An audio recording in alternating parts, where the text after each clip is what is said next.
কোথাও ঘুরতে যাওয়ার আগে না আমি আমার ছাদ বাগানে যত টব ছাদের কার্নিশে রাখা থাকে সেগুলো সব নামিয়ে ফেলি। কারণ ঘুরতে যাওয়ার পর যদি ওয়েদার খারাপ হয়, ঝড় বৃষ্টি হয়, গাছগুলো পড়ে যেতে পারে। কার্নিশ করা রয়েছে, তাও একটা মনের মধ্যে ভয় থাকে, ঝড় বৃষ্টি হলে যদি উল্টে যায় টবও ভেঙে যাবে, গাছও নষ্ট হয়ে যাবে। তাই সব গাছগুলোকে একটা একটা করে নিচে নামিয়ে ফেলি।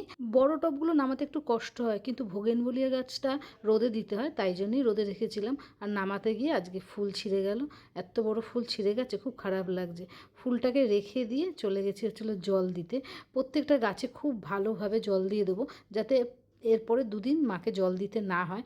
তারপরে যেগুলো বড় বড় চারি আছে সেগুলোতে বালতি করে যতটা বুঝি জল দিতে হবে ঠিক আন্দাজ মতন বালতি করে করে সবগুলোতে জল দিয়ে দিই। আর তারপরে কি করি, একদম স্প্রে করে দিই। এটা কিন্তু ফাঙ্গিসাইড দিয়ে স্প্রে করে দিচ্ছি, যেহেতু বাড়িতে থাকবো না, যদি কোনো কারণে মিলিবাগ বা অন্য কোনো পোকা লাগে, তাই এইভাবে স্প্রে করে দিই। আর এখন একটু সন্ধ্যা তো, সন্ধ্যাবেলা করেই করতে হয় স্প্রেগুলো, শুধু উপরের গাছ না, নিচের গাছগুলোকেও ঠিক এইভাবে স্প্রে করে দিই। যেহেতু আমি বাড়ি থাকবো না, মা হয়তো খেয়াল না করলে পোকা হয়তো হবে, তাই স্প্রে করে দিলাম। এখন 15 দিন আর স্প্রে করতে হবে না, আর গাছগুলোও ভালোভাবে ধোয়া হয়ে গেল স্প্রের সাথে সাথে।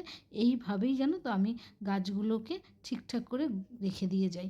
তবে আজকে একটু তাড়াহুড়ো করতে গিয়ে গাছের ফুলের ডালটা একদম ভেঙে গেছে। কিছু করার নেই, কী সুন্দর ফুলটা থাকলে অনেক দিন গাছে থাকতো জানো তো।